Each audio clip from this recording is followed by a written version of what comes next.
This podcast is powered by Pivotal Moments Media. Check out our mental wellness bundle on sale now. The bundle includes education on suicide prevention, learning to listen, and My Mission Matters, exclusive content from U.S. Navy SEAL Mark Green, and more. Hello, everyone, and welcome to Life After the Military, a show completely focused on reversing the trend of veteran suicide, homelessness, and problematic transitions by helping veterans transition from military to civilian life and strengthening the mental fitness of our active duty military members, veterans, and their families. Our show is powered by Pivotal Moments Media, an organization on a mission to strengthen mental fitness worldwide for all. Go check them out at pivotalmomentsmedia.com to learn more. My name is Lee Elias, and I'm joined, as always, by my good friend and co-host, Howie Cohen, and we are privileged to have our special guest, Army Lieutenant Colonel retired Olivia Nunn, with us today. Olivia served for over 20 years in the U.S. Army, where she started as a chemical officer, then halfway through her career, switched over to work in the public affairs and strategic communications field. Olivia currently works as a senior marketing manager for S2 Analytical Solutions and also owns her own communications consulting business, Olivia Nunn Communications. Additionally, she serves as the executive director for the Work Play Obsession All In Foundation, a nonprofit organization. Olivia, it truly is our pleasure to have you with us today. Welcome to Life After the Military. Thank you so very much, and letting me come onto your show and share a little bit about myself. So thank you. Oh, thanks for being here. And again, I know from talking with you before the show, we're going to have a great conversation today. Again, you've done things like this before, and for the listening audience, you're going to enjoy this one. But let's start where we always do, Olivia. Again, served in the Army for over 20 years. Share with your audience how you prepared and executed your transition out of the military into the private sector. What went well, what didn't go well, what would you change knowing what you know now? So I think I had a leg up compared to a lot. And the reason why I said that, my last job in the Army, the last 3 years, I served as a public affairs officer for an organization called U.S. Army Soldier for Life. And the business of that organization was to assist soldiers in transitioning out. And I served on the strategic part of that organization. Layman's term, we were the matchmakers. We assisted the Army in meeting the organizations outside of the military in meeting the soldiers where they're at. Everything from getting a job, education, health, and resources. And at the same time, soldiers wanting to meet those organizations. So I had access to all of those organizations. And at the same time, as a public affairs officer, I helped with the messaging. I did all of the social media, and I was also the podcast host. So I gained a lot of notoriety by doing that. There wasn't a place that I didn't go to because I did podcast shows. I gave presentations. I went all around the world, literally doing that job. And I went to lots of events. There wasn't a place that I didn't go to that people would come up to me and they said, "You're her, you're Colonel Nunn." And I had gained such a following on social media that people knew who I was and knew so much about me because I shared so much about who I was on social media that people knew me and I didn't necessarily knew them. So I knew the game and I knew it intimately and I knew all the steps. I knew all the tips and tricks. So I knew how to apply those procedures as I was exiting the military. And the name of the game is go to TAP, which is Transition Assistance Program. And we say start 24 months out. And it is go early and go often. And of course, I took that advice and I started that transition process just like how we preached. So I felt like I really knew what I was doing. But here's the thing that I struggled just like everybody else. Yes, I was a lieutenant colonel. Yes, I was a field grade officer. Yes, I knew all the tips and tricks. And I knew how to do that. But I struggled just like everybody else in the emotional part of the game, right? Which is the identity part of the game. Because just like everybody else, I wore that uniform for 20 years. My name, who I was wrapped up in the nation's cloth. And that is a hard thing to put away. That is a hard thing to segregate yourself from when for so long you were, lieutenant something, captain something, right? And to separate yourself from that and to rebuild yourself from that. And then at the same time, as I was transitioning, I found myself going through a divorce. So there was two parts of me going through, you know, a life transition and a military transition. I was literally divorcing my personal life and my professional life all at the same time. I can see how that would be intense, for lack of a better word. I do love that you brought up identity. We always say, Howie and I, that there's a few pillars here of transition: identity, community, and purpose, right? And all three of those are put into question the day you transition, right? I also love that you said, you know, you follow your own advice. I think that that's super important. I think a lot of people don't tend to do that, but you had a great education leading up to that. But again, and Howie, I'll throw it to you. The emotional stress was still there, right? It's almost, I don't want to say it's impossible to prepare for, right? But it almost knowing it's going to happen and not denying it, I think, is really important. Yeah, first of all, thanks for being so transparent about that, Olivia. I know it's not always, even though I know you do talk about it, I know it's not always easy to talk about. Look, this is a really important topic for me because I do a lot of personal study and research into, you know, the conscious mind, the self-conscious mind, how we establish our values, how we establish our identity. Why do you think it is that you identified your identity so strongly with your time in uniform? You know, I think so much is that, you know, you learn at an early stage of being part of a team, right?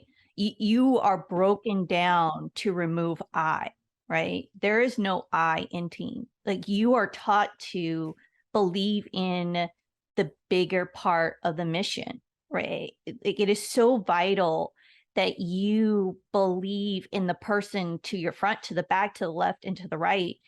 And you believe in that so much that what is left is this uniform, this identity. And it's so easy to get caught up in all of the accolades that come with that uniform. And also, I think it's also the part of when you walk around with that uniform, people see this persona, this, oh, look at that soldier, look at what they believe that soldier to be. You know, this soldier must be credible. This soldier must be a badass. This soldier must be worthwhile and worthy, and all these incredible things. And doors open for you in ways that Olivia Nunn can't open. And so when that uniform is no longer there, and you're so used to doors being open when it's Lieutenant Colonel Nunn or Major Nunn or whatever that rank is, and that's no longer there, it's hard. And I think that is it's an ego in so many ways. And also, I think the other part, it's family. And I think the other part for me, it's, as a woman, I spent 20 years in combat arms. You know, majority of my career, I was often the only woman.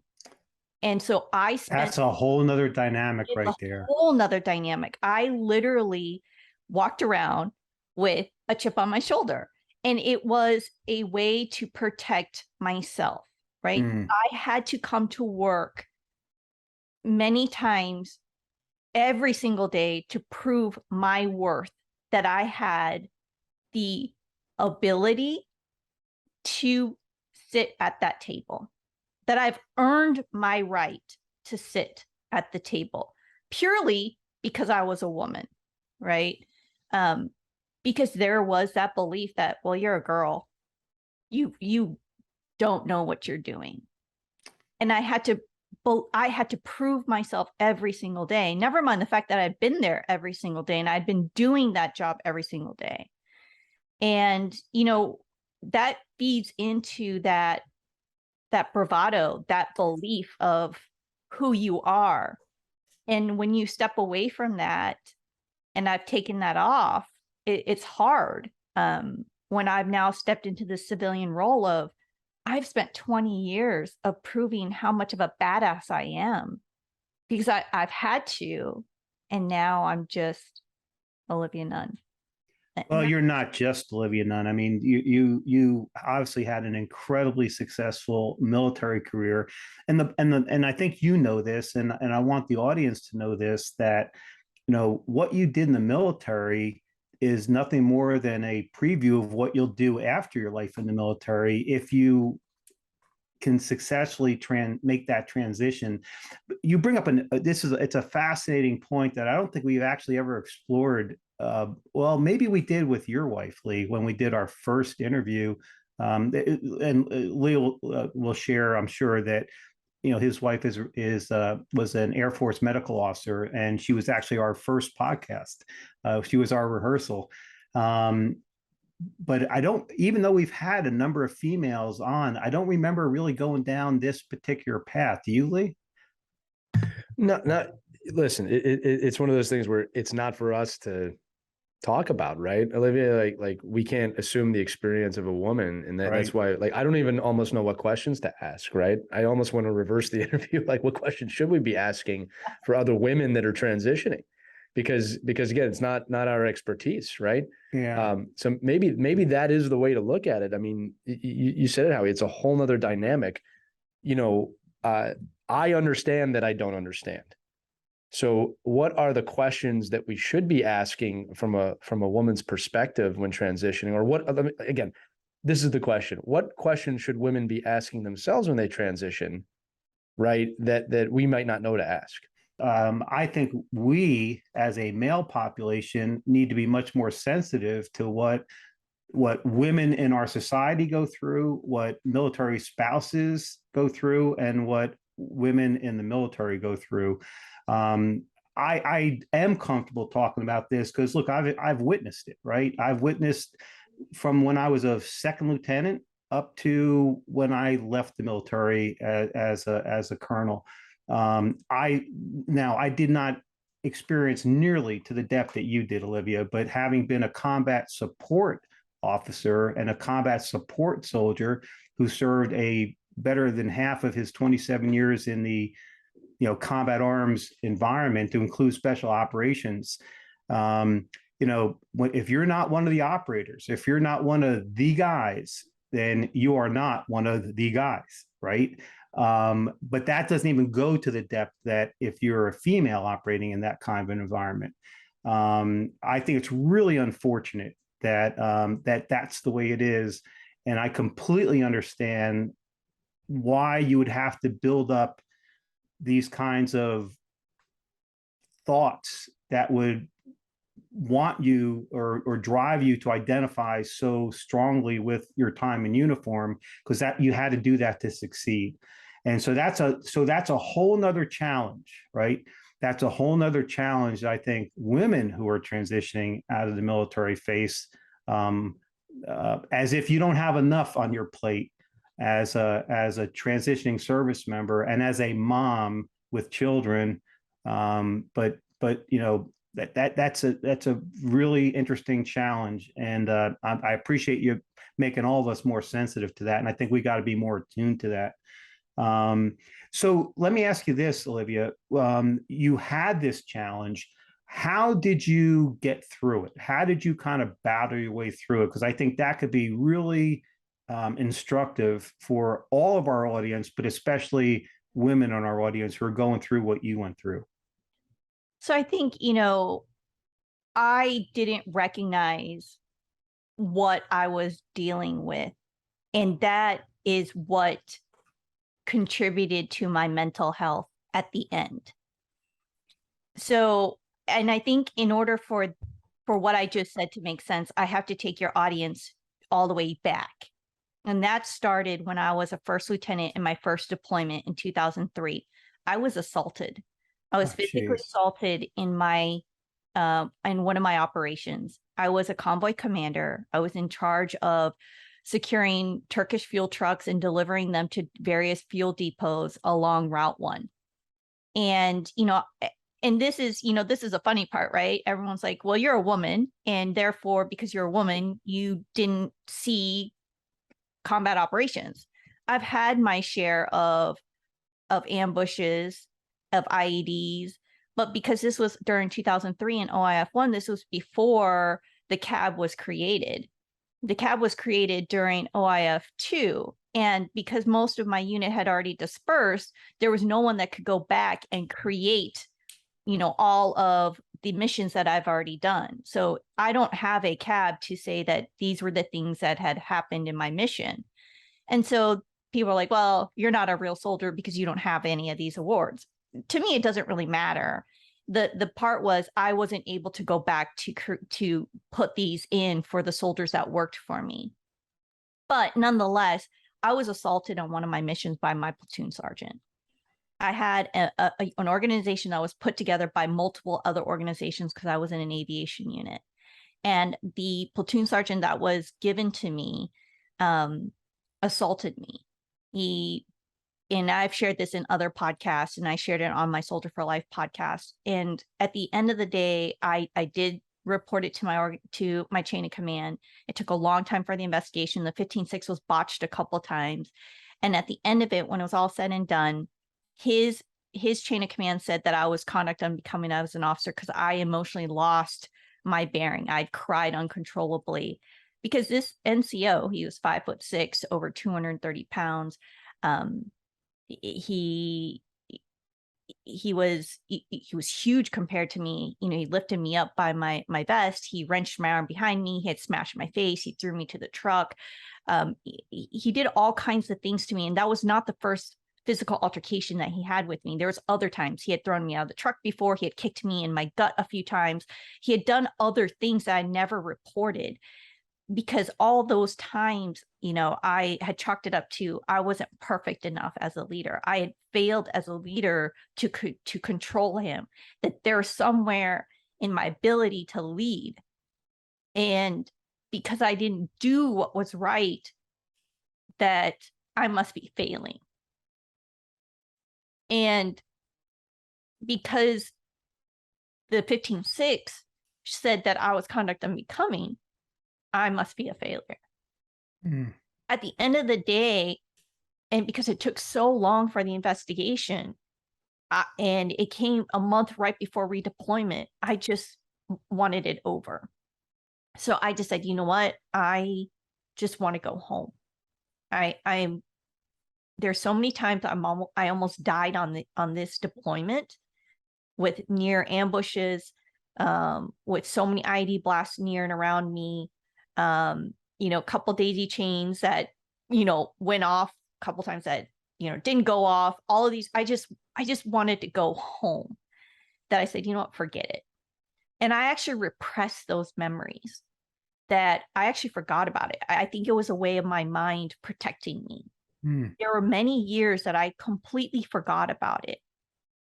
I did see that NCO one time a few months after that deployment at a gym outside of the installation. I saw him on an off-post gym and on a treadmill. I saw him. He didn't see me. I ran to the bathroom and threw up. And I never saw him again.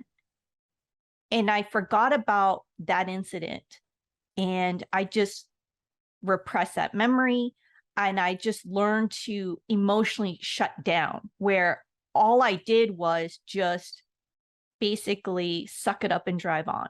Where if things got hard or things got tough or men treated me in a certain way, I just emotionally just kind of shut my face down and just became more ice cold or more bitchy. Or the reverse happened. I got really wound up, really excited, and really just aggressive. Those are the two reactions that would happen from me. And I didn't understand that those two reactions were the way that I was dealing with my mental health. And that's how I was taking care of myself. That was a protection that I was doing.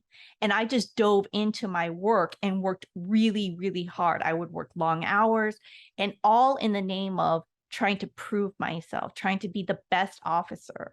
And I wanted to be a company commander. I wanted to be the best at the game. I wanted to be the best of everything, because I was oftentimes the only woman in the combat arms. And I didn't want to be a mom for the longest time, because the name of the game was to be the best, to create a name and a reputation, which I did. And I achieved that. But what I didn't understand was that my mental health was taking a toll. And I didn't understand that until almost at the very end.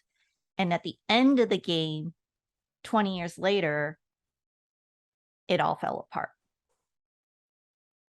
At the end of my game, as I was retiring, it all hit me. I'm retiring. My marriage was falling apart. My career was coming to an end.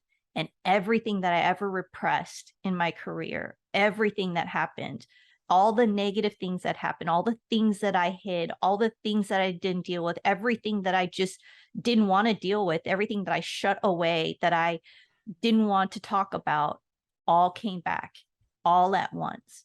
And I had to deal with it. And that took me down a very, very dark path, which led me to contemplating and planning my suicide. So listen, if you're comfortable, let this, be honest with you, this, in my opinion, is much more important conversation than any other questions we're going to ask other than the last one. So I'd actually like to stay on this if you're okay with that, Olivia, and it's completely up to you. There is absolutely no pressure for you to talk about anything you're uncomfortable talking about. But I would like to, the next logical question for me to ask is, well, how did you deal with it? What did you do, if you're comfortable talking about that? Yeah, absolutely. I've been pretty open, but before we jump into it, to finish answering your question, I think I didn't, to answer that question for your listeners, I didn't do a good job in dealing with how did I deal with it as a woman in the military. I thought I was dealing with it by just digging into my career. And in many ways, when you look back at it, people could say, well, Olivia, you did an amazing job. I did, but it came at the cost of my mental health. I did achieve, I broke glass ceilings. Now General Funk, he was the one that put me into command. I was the first woman to take command of a brigade HHT. That brigade HHT is typically given to a armor or infantry officer second time in command. And he gave that to me, which that's awesome. Very wow. awesome to do, right? He believed in me. And I took that command and I deployed that company, and I, deployed that to 5 FOBs simultaneously into Iraq. I did a lot of cool things. And, I was given an infantry platoon. I had to take that platoon and create a PST out of that platoon, right? That platoon didn't want a female commander. They were upset. They're like, what do you mean we got to work with a woman? In the end, they were, at the end, I think the biggest compliment that I ever got from them is that, ma'am, we were upset that we had to work with a woman, but you proved us wrong. I would go back into combat with you. To me, I think that's the greatest compliment, that I could prove to guys that women can do it. And I proved it to them. Well, and listen, women have been proving it for years now, going to Ranger school, graduating with a Ranger tab, going into combat assignments as infantry officers or NCOs, and working in combat arms units in a combat arms position. And I'll tell you, nothing pleases me more than to see that.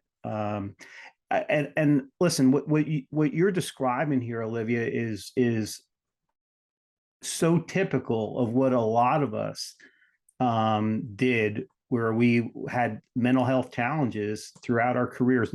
Look, mine were nothing like what you experienced. So I want to qualify that right off the bat. I did not experience anything to the depth of what you experienced. But like many, we all have mental fitness, mental health challenges. Some it's just to different degrees, and we respond to it differently, and we handle it differently. But what you did is very consistent with what most of us do, is that we just freaking bull our way through it, right?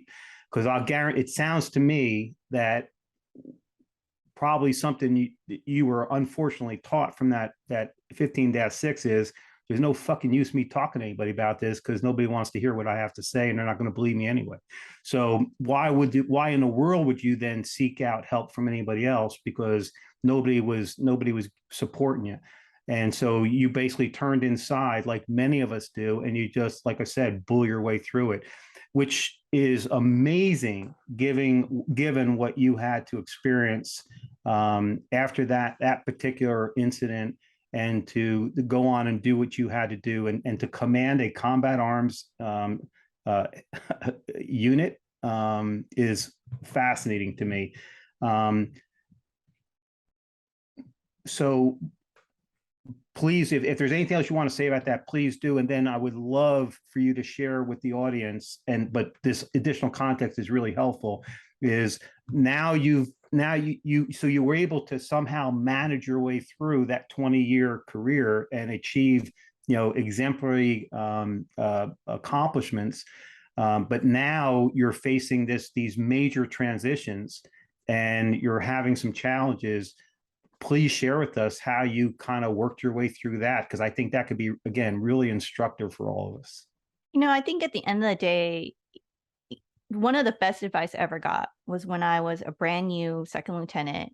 My first company commander said, Olivia, stay in the Army as long as it's fun. And the majority of my career, it was fun, despite, these moments that I've told you that were negative.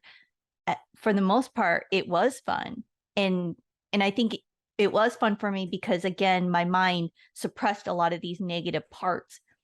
And I was married at the time. I spent majority of my career up until the very end. I was married. I spent my whole 20 years with the person that I loved, and we, had an adventure together. I spent, 20 years developing my young adult life, and I was doing what I thought was fun and being part of this massive tribe, like being for a lack of better words, right? Like I was, yes, I deployed 3 times, but I was part of something bigger than myself and doing something amazing. Even though, my parents don't want to hear this, but yeah, I had a lot of close calls with death, but I was so, grateful that I got to come home. And that every single time gave me a new appreciation of the life that I got to live. And I just didn't know what else I was going to do with my life. My dad had served in the Army, so I was second generation. And what else was I going to do?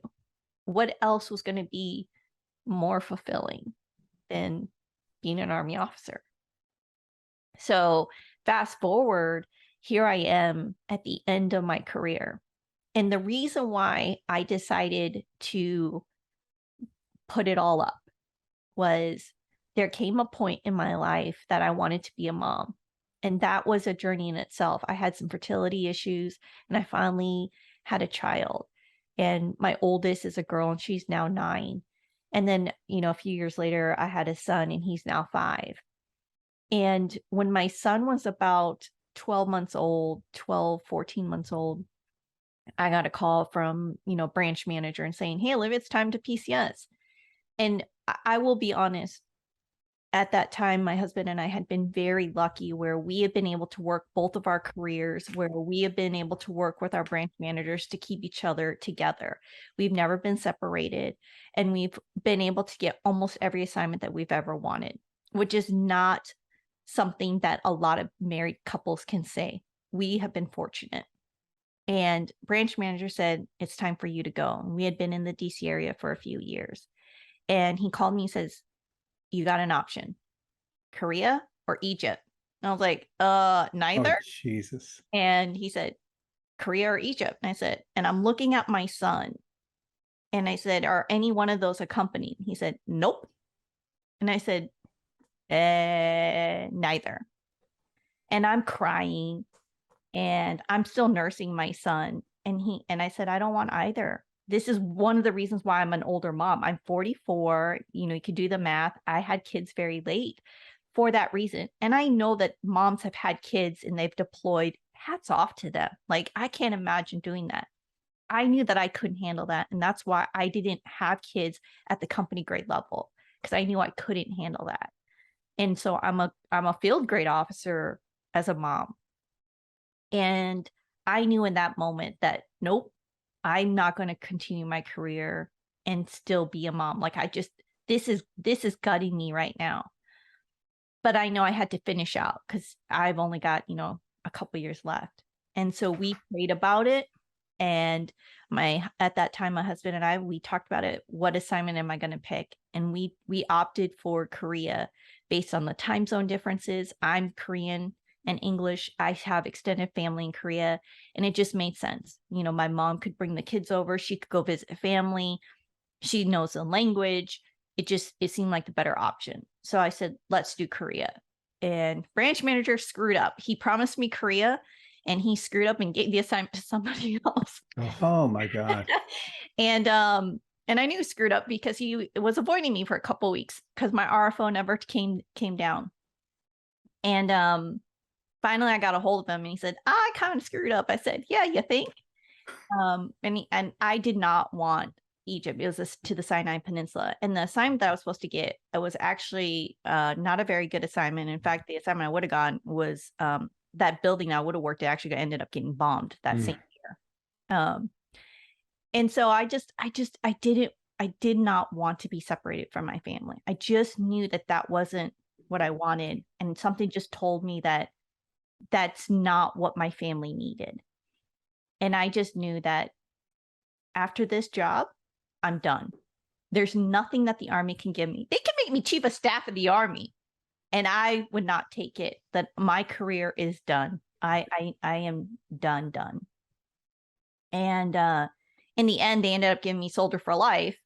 And the funny part was the Army thought, hey, we're giving you a major's position, and we're killing your career. So even if you decide that you want to stay in, you've killed your career. And I said, you could stick me in a dungeon licking stamps. I don't care. I am so done because I want my family. I just want 20 years. You could stick me in a dungeon. I am so done. But Olivia got the last laugh because Soldier for Life ended up putting me so far ahead in the game after the Army that it was the best thing that the Army could have done for me. But here I am at the end of my game. I'm transitioning, and everything's starting to fall apart.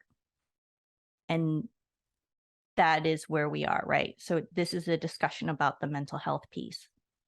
I am now preparing to exit the Army, and all those things that I talked about that I didn't deal with are now coming to head. And right now, so I've been divorced a little over a year, and my ex-husband and I are great friends. And I know a lot of people can't say that. You know, we are amicable, we co-parent, we have joint custody of our kids. And I don't think that even for him, he knew that this divorce was coming. I literally, for both of us, we woke up and we just realized that our love story just no longer worked. And it was unexpected for both of us. And that took both of us by surprise. And when neither one of you are expecting it, and that hurts. And that is traumatic, especially when you think that this next part of your life that you've been planning for 20 years, when you have this idea of what your life is going to be, all of a sudden just falls apart. Every plan, like I said, right? You plan 24 months out, you go to TAP, go early, go often. We had all these dreams, all these aspirations of what our entire life was going to be. All of those ideas, all those dreams just poof, just went away. And everything that we had been working towards just literally crumbled. The person that I had built my life with, the person that I grew up my whole young adult life with, that man was no longer there. He had packed his bags, and my married life was no longer. And I had to come to that reality. And I say that as if like that was just this one day event, but it wasn't. It took a series of months. And if anyone who's gone through a divorce can attest to, that is not an easy process. And, that's very traumatic for not only for you and your spouse, but also for your kids, and having to answer that and having to work through that, especially when your kids are young, and having to explain what that is. And that's hard, right? Watching your kids, break from that and trying to explain that. And that broke me in a lot of ways. And I literally fell apart. And I wasn't functioning at all. At all. Behind those doors, there is my room. I spent many days in that room, not moving, not eating, not sleeping, not drinking. When I say I wasn't functioning, I wasn't functioning. And I'm in media, right? I'm a public affairs officer, and I put on a really good face. I was still doing calls with Soldier for Life. I was still doing things, and a lot of people didn't realize how my life was falling apart. And it finally got to the point where I couldn't coherently put a sentence together. I was doing a brief to my boss on a Friday afternoon, and literally in the middle of it, I stuttered and couldn't even talk. And it was in that moment that I think everyone realized something had happened. I lost 15 pounds in 2 weeks. My hair fell out in chunks. My face looked like I was a teenager again. I had massive acne. There are moments of like chunks of memory that I have lost. That like I still deal with some memory loss. Like there are times that there's coherency that I'm like, huh? And a lot of people are like, you look amazing. Like, sure, like it's great. That the backside of it is that, yeah, I lost this weight, and people are like, what's your secret? What's your weight loss secret? I'm like, you don't want my weight loss secret, right? Because the way I got there wasn't healthy. And when I was going through that, before that point, I did not understand mental health. I did not understand depression, and I did not understand suicide before. I never understood it before. To me, it was, how can someone be so sad and want to end their life? Why would anybody want to miss out on life? Why would anybody want to miss out and not be there for the people that they love? That was always my thought process. How selfish would it be? And then I went there myself. And it's when you go there yourself that you understand it's not that you're being selfish. It's that you think you're doing a service for them. You think that you are helping the ones that you love by removing yourself. You think that you're such a burden for them. You think it would be so much easier if you're not there. That you've messed up so bad, that you are not lovable, that you've screwed up, that your shame is too great, that your sins are too great, that if they found out or whatever it is that you've done, if you weren't there, if they didn't have to deal with it, it would be so much easier. And if you remove yourself from that equation, it would be so much easier. Because here's the thing, the Army taught me how to be an amazing planner, right? I'm a staff officer. I've been doing that for 20 years, and I'm very good at that. I've been very good at planning. I'm detail-oriented. I'm tenacious. In fact, General Funk always says that. Look up tenacity in the dictionary, and Olivia would be right next to it. Her name would be right next to it. And I'm very good at what I do. The Army says, find a problem, fix the problem, remove the problem. It's what we do. And in my head, I'm the problem. So you fix the problem and remove the problem is how I thought. And so what does a planner do? You start planning. And that's what I did. I started to plan my suicide. And I had planned it to the T on how I was going to do it, when I was going to do it, and what would be the most effective way of doing it, and what would be the most convenient way of removing myself where my family didn't have to deal with. And I realized that when I needed to get help, I realized that I knew some resources.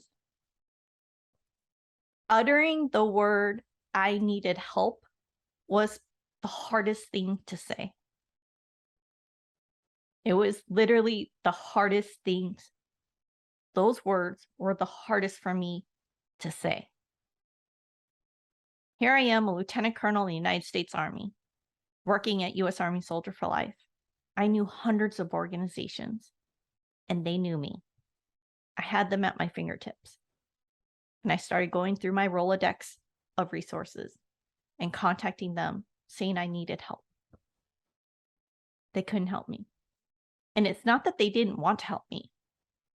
They couldn't. They were tapped out. I mean, just overstressed with Yes. other patients. Yes. Wow. And their responses were, I would love to help you, Olivia. Maybe in 6 months, but honestly, best case in a year. At that point, I didn't know if I had 6 days left.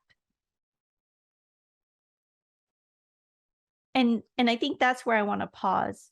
And this is where, on the backside, once everything was said and done, and once I, got healthier, and I don't want to paint this as I'm all better, right? That, woo, I've lived to tell another day and my mental health is done. Because mental health is something you live with every single day. I have good days and I have not so good days. But when I went through help and I got therapy and working through it, when I worked through it and I look back, my passion and my platform is military mental health. What I realized is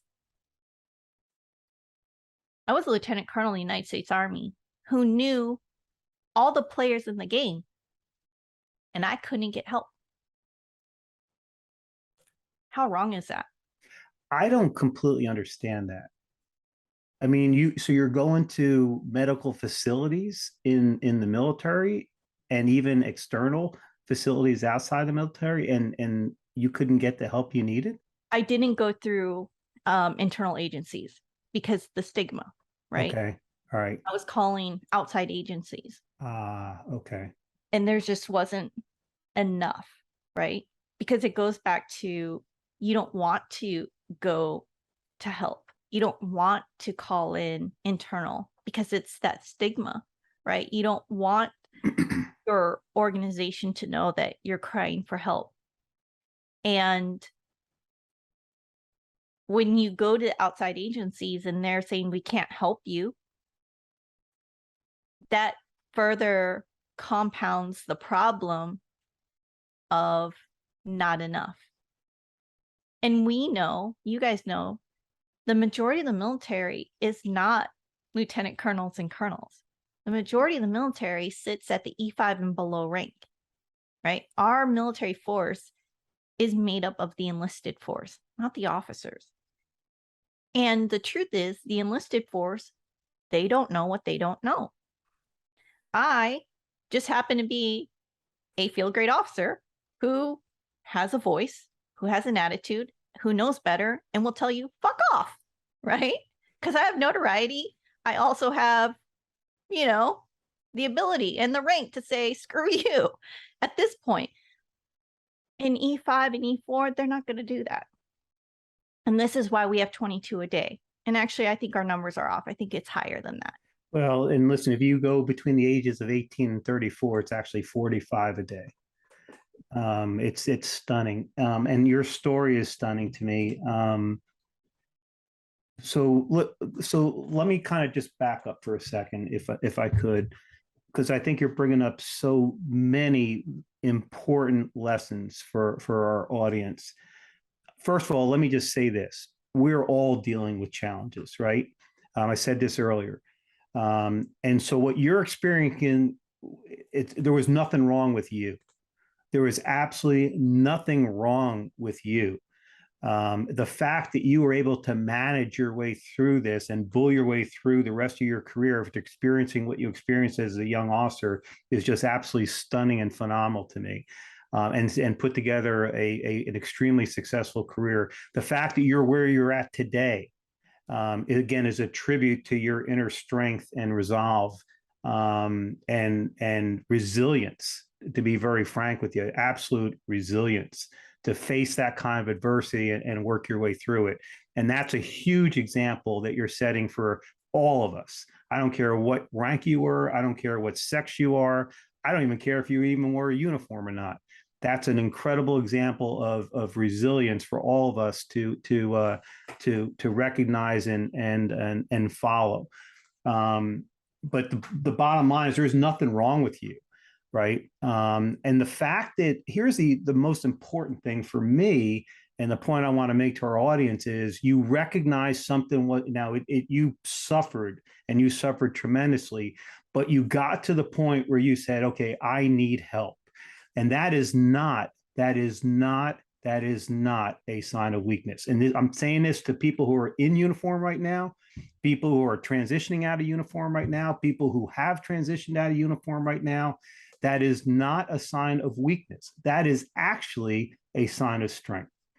Look, you mentioned it earlier, right? You were part of a high performing team in the military. Lee makes this point almost every podcast that we have, right? And a team does not accomplish the levels of success by individual effort. They work together as a fucking team, right? And so it is very common for any teammate to have a dip in their performance, whether it's sports, whether it's the military, it's a band, it's a corporate team. And what happens is the other teammates rally around that person and build him or her up. They carry the weight because at some point in time, that person's going to carry your water and carry your weight, right? That's what high performing, highly successful, highly effective teams do. And so it's not a sign of weakness when you're not up to your high level of performance and the standard that you know you're capable of producing, and you ask for help. That is actually the smart thing to do. And you did that. It is unfortunate that you got some of the responses you did. But I also understand why you didn't go internally, right? And again, it's the stigma that we carry around in the military that it's weakness. As a leader, as an officer, as a non-commissioned officer, a senior non-commissioned officer, it is perceived as weakness when you have these kinds of challenges. When the reality it is, all of us have these challenges, right? Yeah. So I think the important point that I hope our audience will take away from this is, if you have trouble, first of all, if you recognize that something's not right and you are unable to manage it yourself, and you certainly should, right? If you can, but if you can't, that's okay too, then ask for help. So you went to external organizations, didn't find the help. I guess the question I have for you now, Olivia, is who else recognized this? Because there had to be people around you who saw. I know that you put on a very strong performance for folks around you, but there's people that you know, that you work with, that are in your family. Somebody had to recognize, or multiple people had to recognize something wasn't right. And did anybody at least talk to you about that? Or did you at least talk to them about that? So the truth was, I think my family didn't know what to do, right? I'm the oldest of three, and I have been the one in the family that's always taking care of everybody in the family. I'm the one that the family looks to be the one that takes care of everybody else. Like when shit hits the fan, my family looks to me and like, Olivia, what are we gonna do? Right? My sister jokingly calls me sister mom, right? When something happens with her kid or something happens, she's like, what am I gonna do? Like, what should I do? Like, I'm the one that's like, okay, take a breath. We're gonna do this, get in the car, right? So when I was the one falling apart, they did rally around me. They were, my mom flew up. She helped take care of me. Like literally, she had to sit me down in the kitchen and she force fed me, right? When she looked at how bad I was, she had to, be the mom again to me, right? Like I was the little kid. But beyond that, like they were at a loss because they were falling apart for me because they didn't know what to do, right? They didn't know how to be there for me because they were hurting. And so the only way that they knew how to help me was to help take care of my kids because I couldn't function. So they made sure that my kids were being taken care of, that, they were, going to daycare. They would take them to daycare. They would feed them. They would do those things. But in terms of me, other than making sure that I at least, had some food that day, that's what they would do. But in terms of my mental capacity, they didn't know what to do for that piece. And I think, and that is pretty normal, I think, when you have that conversation, when you talk to the Asian community. That is a cultural thing for the Asian community. And that's very cultural when you talk to African American communities. Mental health is a very shunned topic. It's a very shunned topic in general, but it gets very, very closed off when you go into the minority communities. It's very, very taboo. And because it's so taboo, they don't know what to do. It's just close your eyes, close your mouth, close your ears. We're just nah, we're just not going to deal with it. And because they didn't know what to do, they just kind of left me alone. And well, Olivia, she's strong. She's a combat veteran. She's always been there. She's just going to figure it out. She's going to pull through. And I think when I didn't pull through right away, they kind of got angry. They're just where's my daughter? Where's my sister that has figured it out? Right? They were just we kind of got into a bit of an argument. It's where the fuck are you? Put your shit together, And I think that was very hurtful. It's what do you mean put my shit together? I'm literally falling apart. What do you mean I don't know how to put my shit together. I don't know. And I think for me, it was, I finally was able to get a hold of one resource. I think this is where tenacity comes in, right? Of just sitting at this desk and just going through number after number after number of just, I need to find somebody. I need to talk to somebody. And I finally found one person who is going to talk to me. And also, faith is important to me. I've leaned on faith, and God put me in touch with the right person. She, interestingly enough, she actually used to work in the medical system, in the military medical system. And she was very well aware of how the medical system in the military worked. And so she was I no longer work in that system, but I know how it works. And when I told her that I was suicidal, she said, stop. She said, are you active duty? And I said, I am. She said, where are you stationed? I said, well, I'm near the Pentagon. She said, well, what MTF do you go to? I said, well, I go to typically either the Pentagon or I can go to Fort Belvoir. She said, well, go to Fort Belvoir because it's a level 3. She's how far is it? And I said, it usually takes me about 45 minutes. She's like, okay, here's my personal cell phone number. I want you to call me in 45 minutes. If you do not call me, I will call 911. And in 45 minutes, you will call me when you're standing in line from behavioral health, and you will do an emergency walk-in. And when you get to behavioral health, you will call me, and I want to talk to the person at the front desk, and you will tell them these things. And I go, okay. And I did that. So I went to behavioral health and I did exactly what she said. And I got seen that day, and I ended up seeing the lead at behavioral health, and I got seen that day, and I got treated as a patient that day. And that started my journey. Wow. But it just so happened that the person that I talked to that day understood the military medical system and knew what I had to do. And that is how I got put into the system.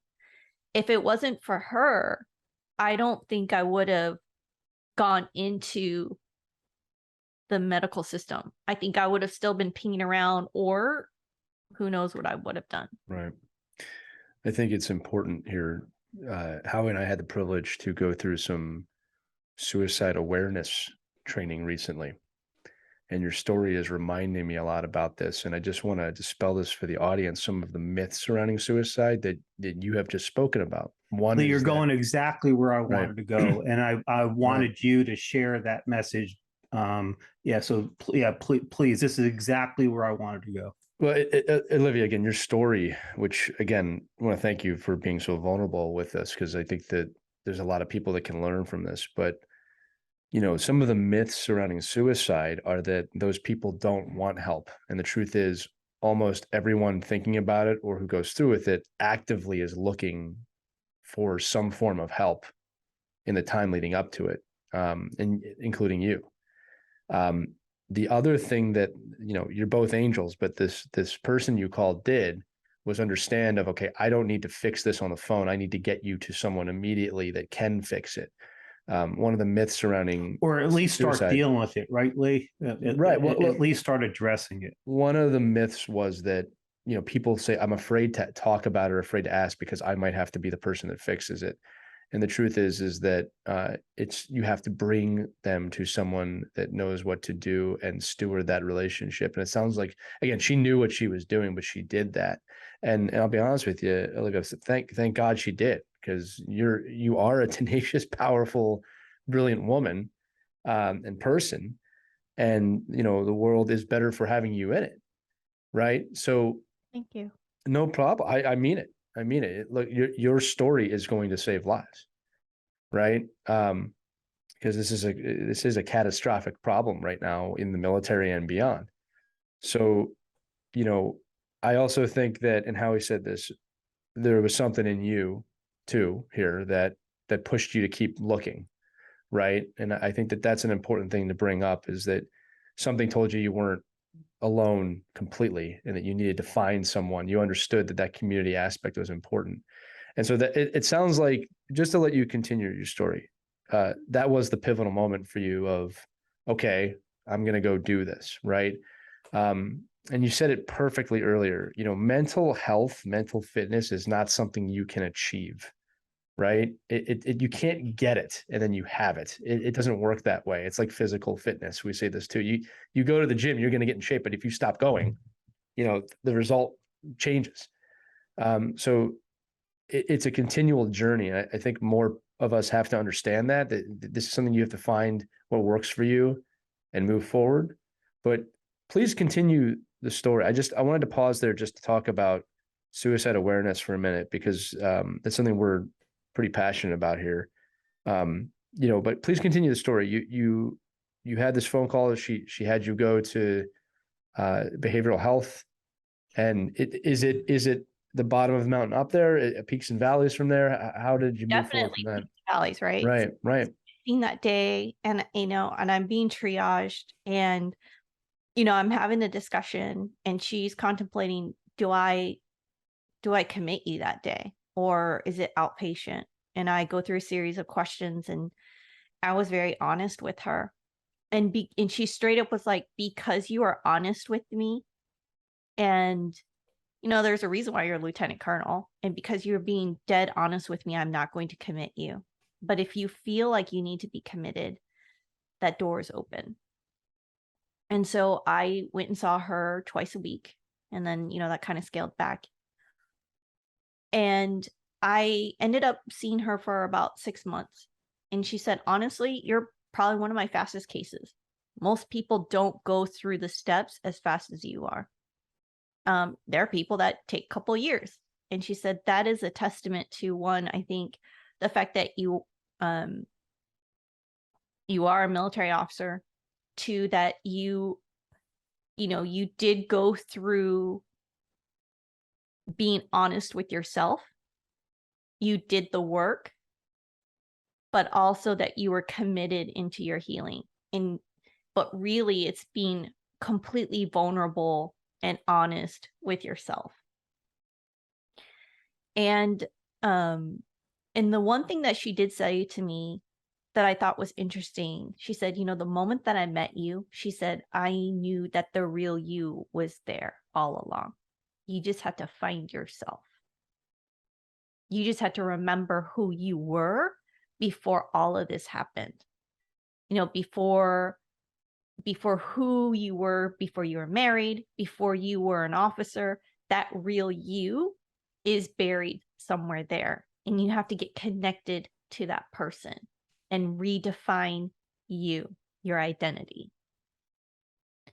And that one piece that she said to me, I think is the part that was most helpful in my healing journey.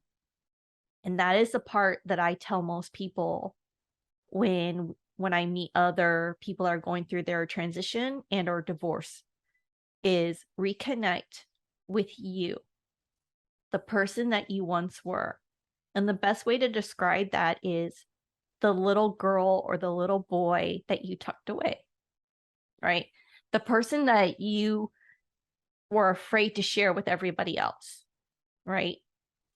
The person that you are afraid to share because you're afraid that people are going to laugh at. That's the person that you need to connect with, because that's your true self. I'll say too that this is not I'll try to be critical of the military. The military, almost their job is to not let you do that. Right. Now, there are reasons for that, right? Some of them obvious, some of them not. But as you said, we always talk about the 3 pillars of depression. It's loss of identity, loss of purpose, loss of community. And for you, all 3 of those took atomic hits, right? You'd agree with that? But it was just the notion for you of you need to find an identity that put you on a path, right? That's what I'm gathering from what you're saying, right? Is the path back started with, let's find that identity, right? And that will lead to purpose. It will lead to community. Is that the way the story continues? It is. And I had help along the way. That wasn't a linear line, right? Because like I said, and you reiterated, mental health is something that I work at every day, right? And redefining my purpose is part of that.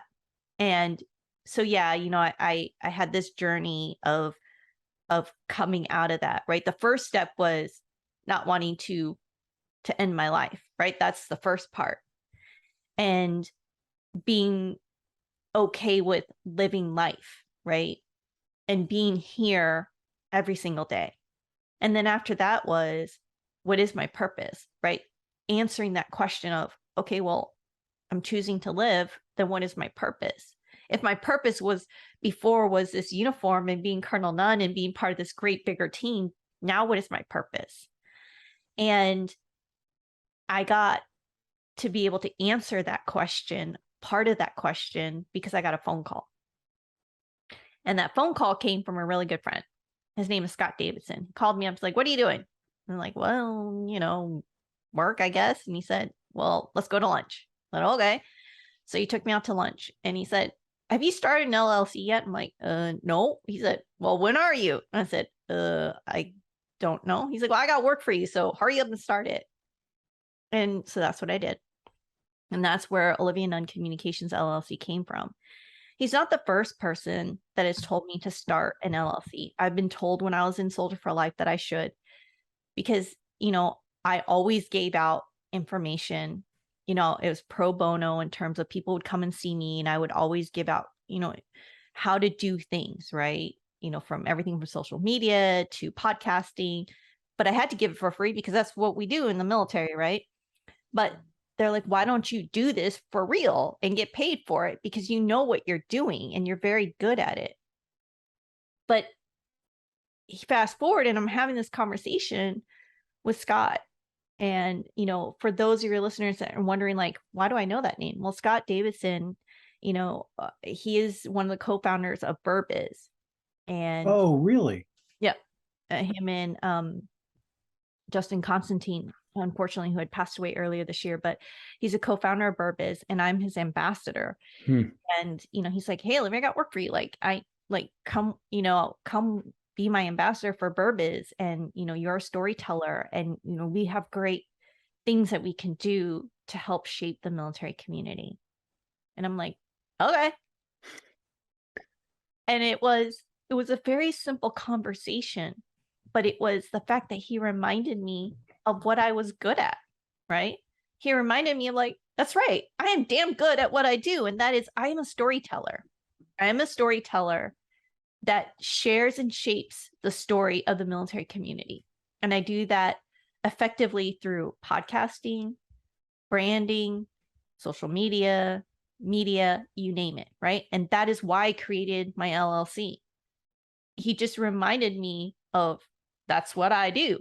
I love community engagement. That's why I was really good at being a public affairs officer for Soldier for Life. In fact, if you had met me when I was a lieutenant colonel at Soldier for Life and people asked me, what do you want to do when you get out? I always said this.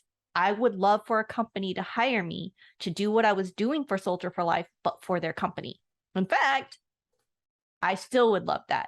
So if any companies that's listening, kind of like my plug, that's what I would love to do. I would love to work for a company where I run their community engagement on behalf of their company, to engage on behalf of that company for them, to do what is needed to engage for them into the military community. And on their partnership side, right?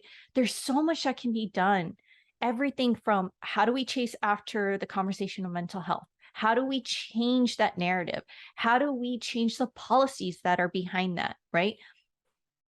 The fastest growing group right now is the military sector, right? Those that are coming out, they're the ones that are opening the businesses. In fact, the section within that military section is women. They are the fastest growing segment by far. What are we doing to engage that population? And at the same time, it is also the largest population that is dealing with mental health. And we talk about mental health all the time, but yet what are we really doing to move the needle to change that?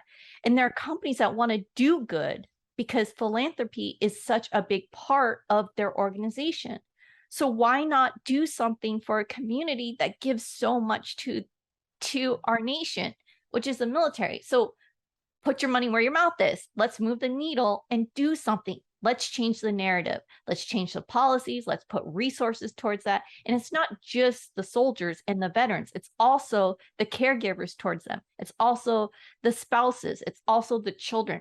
And when I say there's not enough resources, I'm talking about there's not enough therapy sessions. There's not enough therapists. There's not enough things for them. There's just not enough.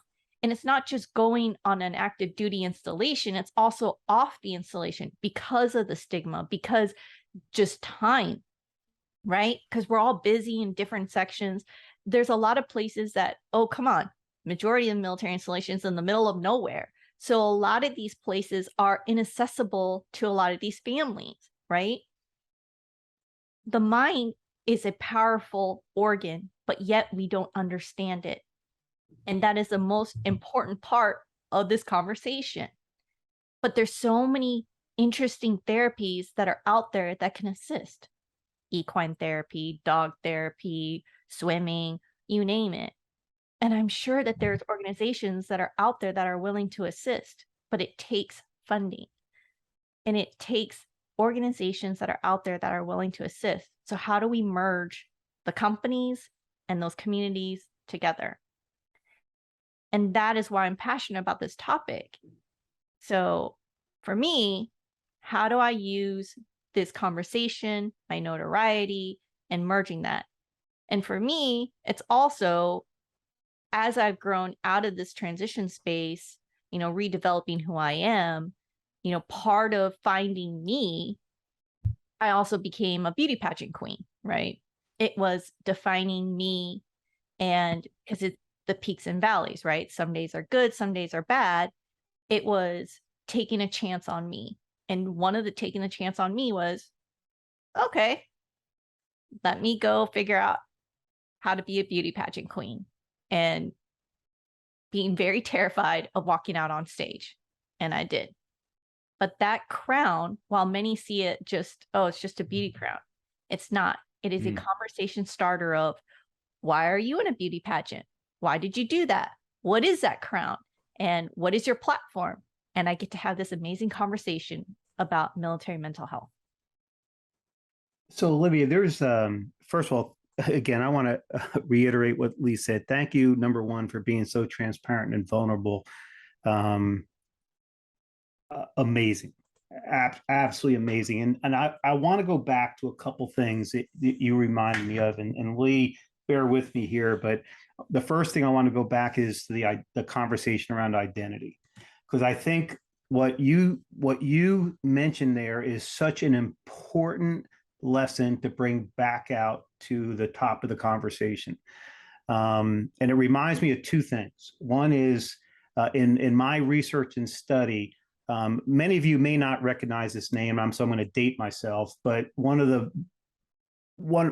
clearly one of the greatest of all time professional soccer players was a guy from Brazil. His name was Pele, and he is hands down was in my opinion the best soccer player in the world of all time.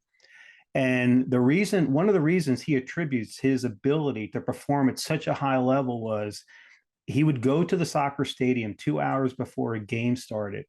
He would find himself a secluded spot somewhere in the stadium. He would lay down and he would envision being a child again, playing soccer for the first time on the beaches of Brazil, and having fun. And that's how he started to mentally prepare himself for every game that he played. So he reconnected himself with his childhood identity of learning how to play soccer and how much innate joy he got from those moments. And that's how he started to mentally prepare himself for every game he played as a professional. And that's why he performed so well. And then I'm also reminded of Brad Thomas, Lee, right? The thing that sticks with me about the interview, so those of you who have listened to his interview, or those of you who haven't listened to his interview, Brad Thomas served literally the exact amount of 20 years down to the second that he had to serve to retire. He served, initially started in the Ranger Regiment as an infantry non-commissioned soldier, and then served the majority of his career as a Delta Force operator, a trained killer by every definition of the word. One of the things that really stuck with me about Brad, though, was that, and he said this in our interview, was he had an identity as a musician prior to going into uniform. And although he gave, I'm going to say, roughly 90% of his new identity to the military, he retained about 10% of what Brad was before he went in uniform and never gave that up. And so when he knew when 20 years was up, he was out. He was going to do other things, but he was going to go back to being a musician. And started a rock band, a veteran rock band that performs to this day. So Brad was able to, unlike many of us, to protect a portion of his pre-military identity. And so when he transitioned out, he went right back and was able to have a very successful and a very effective transition. Not all of us are going to be able to do that. But the lesson learned from that is, and Olivia just beautifully shared her story, was that what helped her get to where she is today was she got the advice and was strong enough to reconnect with her identity as a young Olivia, right? And that is what's helping her manage the challenges she has to this day.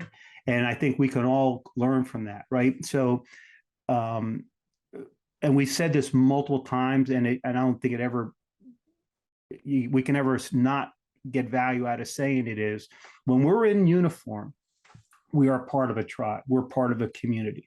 When we're in uniform, we have a sense of purpose, right? Everybody, I don't give a fuck if you're a private or if you're a 4-star general, your career is going to come to an end. And so the ones who succeed most effectively are the ones who can, as quickly as possible, maybe even before they get out of uniform, they start finding another sense of purpose that's going to replace the military sense of purpose. And they find another community or multiple communities that are going to replace the military community they're a part of. And they not even reestablish, but reconnect with the identity of who they were before they were in uniform, and they're not solely dependent on that. And Lee, you're exactly right. The military, it's designed to break you down and build you back up to be the person you need to be to fight the nation's wars. That's the reason they exist. And the whole military structure is designed to do that, right? So it's not anybody's fault that you identify with your time in uniform. The question is, how much longer will you continue to identify when you're out of uniform, and how quickly will you replace that sense of purpose? How quickly will you replace that sense of community? And how quickly will you reconnect with who you were before you were in uniform, or who you have evolved to after being in uniform? It doesn't matter. You just got to find it, right? And I think those are really important lessons for everyone in our audience to understand, who's about to, is going through, or at some point will go through this process. And for those of you who are around others who are struggling with this, I think the lesson for you is, look, it's okay to talk to someone who's struggling. It's okay to have the tough conversation. In fact, it's not okay. It's imperative that you do. It's imperative that you dig down deep and you find the courage to have that tough conversation, because you literally may save that person's life, right? And God help you if you shy away from it, if you avoid it, if you are afraid of it, and then we lose that person, and then you're going to carry that fucking guilt with you for how long in your life, right? And I know this is hard. I know what I'm saying right now is really hard. I get it. But how much do you care about the people around you who are struggling? How much do you want to help the people around you who are struggling? And you may not know what to do. And if you don't, that's okay. Then talk to someone who does, right? You don't have to figure this out yourself. Go find someone who does know what to do, bring them into the conversation. Talk to the person who's struggling and make sure that they want help and they're open to help. Have that tough conversation. You owe it to yourself and you owe it to them, right?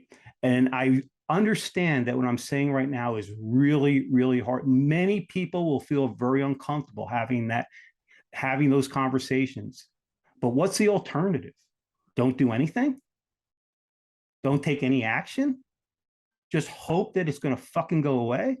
That's why we're losing 22 people a day. Or again, if you look at the population of 18 to 34, 45 people a day. We have to start having these conversations. We have to start digging in. We have to start taking some action. And we have to do other things that are going to bring the level of mental fitness and teaching people how to deal with the struggles they're dealing with. This is hard work, but we have to do it. Otherwise, nothing's going to freaking change. So I know I just ranted here a little bit, and I apologize for that, but there's just so many important things that came out of this conversation. And Olivia, I'll tell you, if I just want to give you a freaking virtual hug right now, because I think you're amazing. I really do. And it's not because I just, the strength and the resilience that you have shown is such an example for all of us to model. And the lessons we can pull out of the experience that you went through and are going through right now, I think are critical for all of us. And look, we had other questions that we were going to ask. We've already gone probably way longer than not that I wanted to, because I never want to stop a good conversation. I just want to be respectful of your time. But I will tell you this: when we stop hitting record here, or when Lee closes this out, we are going to have that conversation about how you can help us. And when I say us, I'm talking about Pivotal Moments Media, and I'm talking about the ETS sponsorship program, because I think you could be an incredibly valuable asset for both those organizations. And I definitely want to have that conversation with you. Just not going to do it on camera. But listen, I want to thank you. Well, first of all, is there anything else that you want to say? Is there anything else you feel that needs to come out? Because I don't want to shortchange your opportunity. Look, you've done you've had a chance, and I appreciate the fact that we've had a chance at least to kind of talk on the margin of Olivia Nunn Communications and what you can offer, and hopefully that message will come across loud and clear. I know you're working, doing marketing and branding for S2 Analytical. If there's anything you want to talk about that, please feel free to do so. I want to give you an opportunity to talk about what you're doing today. So let me just turn the microphone back over to you. Yeah, no, I appreciate the chance to come on your show and share. I appreciate that. And, I love the fact that anytime that I have the chance to talk about mental health, that is my passion. It is a platform that I will never grow tired of talking. But I think the biggest piece, and, you kind of hit on it, is we have to change the narrative when it comes to mental health, right? We have to change the narrative, and we do that by breaking the silence. And what do I mean by breaking the silence? When we break the silence by having that conversation, it opens the space for others to share their story. And every story is different, right? My story about mental health is going to be different from someone else's. And that's why it's important that each one of us shares your story. And when you share that story, it gives breath for someone to resonate with you and say, you know what? I can resonate with you because I've been there. Some people suffer from the question of, why me? Why am I the survivor of this experience? Why is it that I lost all my buddies in that traumatic experience, but I got to come home?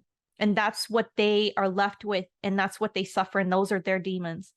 Or they're dealing with moral injury. They were forced to do a lot of things downrange, and that haunts them because they were asked to defend our nation.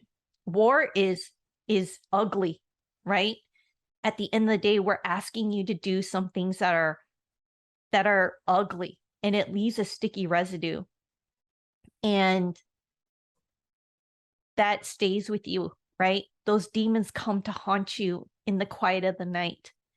And by sharing your story, someone's going to resonate with you. And like I said, I've only shared one story of mine. I have other stories that I haven't shared yet, that haunt me. My partner, you've spoken to him, Topaz Navarro, he can tell you, right? I have demons that come and haunt me. And when you share those stories, it gives space for others. And maybe by sharing those stories, and maybe by sharing that space, we can help get after those numbers, the 45, the 22, because ultimately what we want to do is drive that down to zero.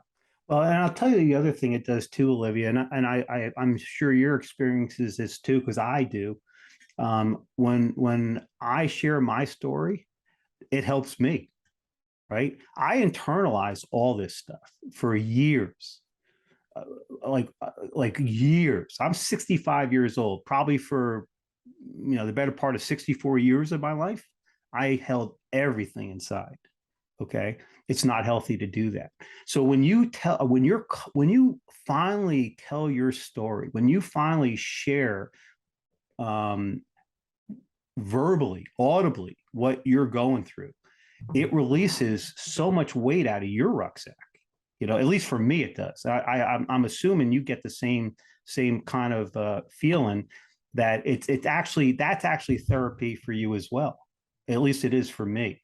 So not only are you helping others in creating space, which is a unbelievably important point you just made.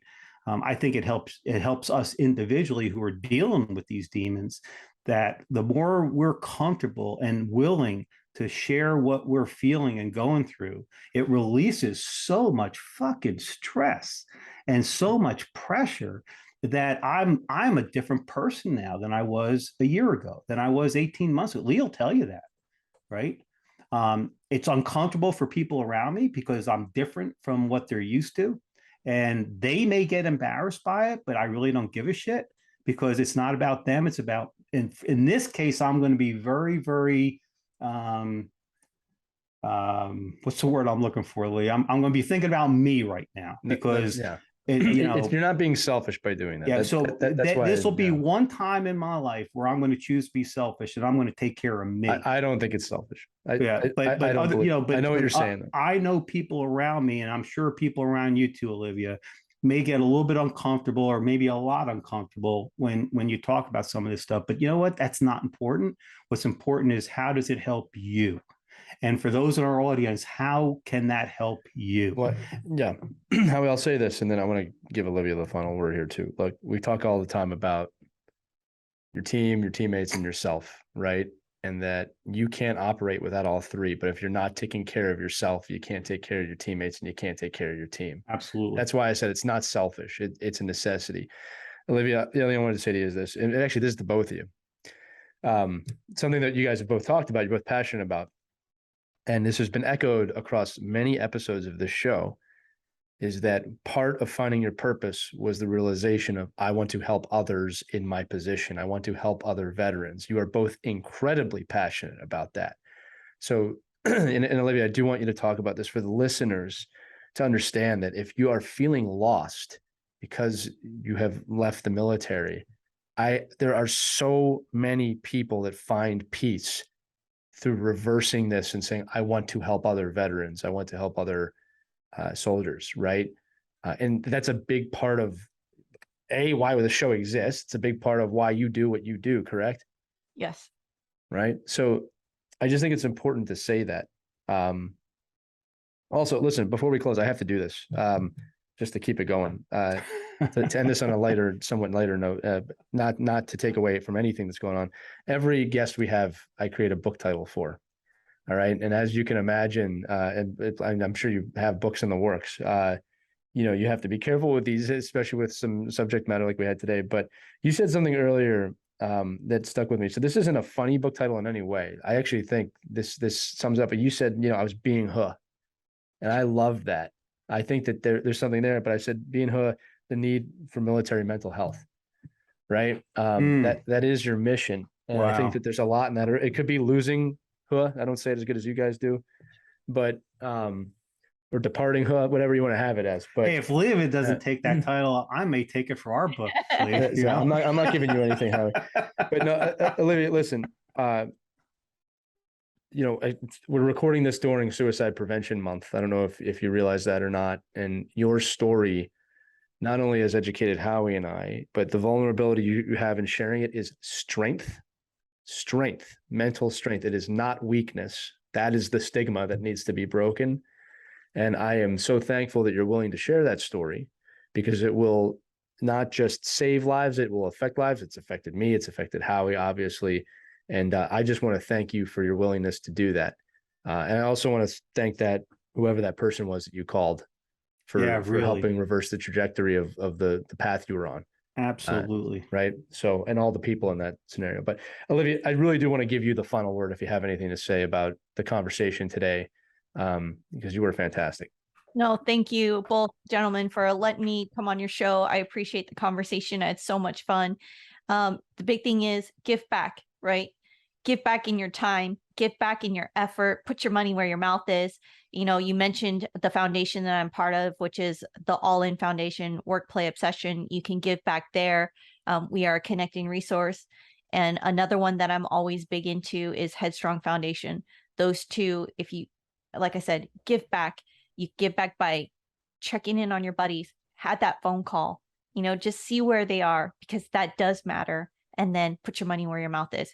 $5, right? Instead of taking that beer for that afternoon or your latte, give back in that $5. Right. Can go a long way. So thank you, gentlemen. I appreciate it. Well, thank you, Olivia. I mean that. And look, if you received as much value from our time today as we did, make sure you share this episode with a friend, like and subscribe, leave us a review on whichever podcast platform you listen to. Please follow Olivia Nunn. As she said, she's well established on the internet. I had a fun time going down that rabbit hole last night across every social media network, but absolutely somebody worth following and listening to. Also, if you'd like to contact us directly with a question, a comment, a guest recommendation, if you need someone to speak to about your transition, mental struggles, experience, even suicide, please contact us. email us at howie@pivotalmomentsmedia.com or DM us directly on social media on the Charlie Mike channels. We would love to hear from you if you need. Finally, make sure to check out pivotalmomentsmedia.com and all of our channels that focus on overcoming adversity in different ways. In sports, how inspirational women inspire other women. We've heard one today. Building mental fitness in the workplace, how musical artists, painting artists, artists of all types can overcome adversity and strengthen their mental fitness. And of course, we have our mental fitness education center, which is a great place to start if you're curious about this type of content. But that's going to do it for the episode. For Olivia Nunn, Howie Cohen, I'm Lee Elias. Thanks so much for listening to Life After the Military. Have a wonderful day, a wonderful week, wonderful month. We'll see you next time on Life After the Military. Have a great day, everybody.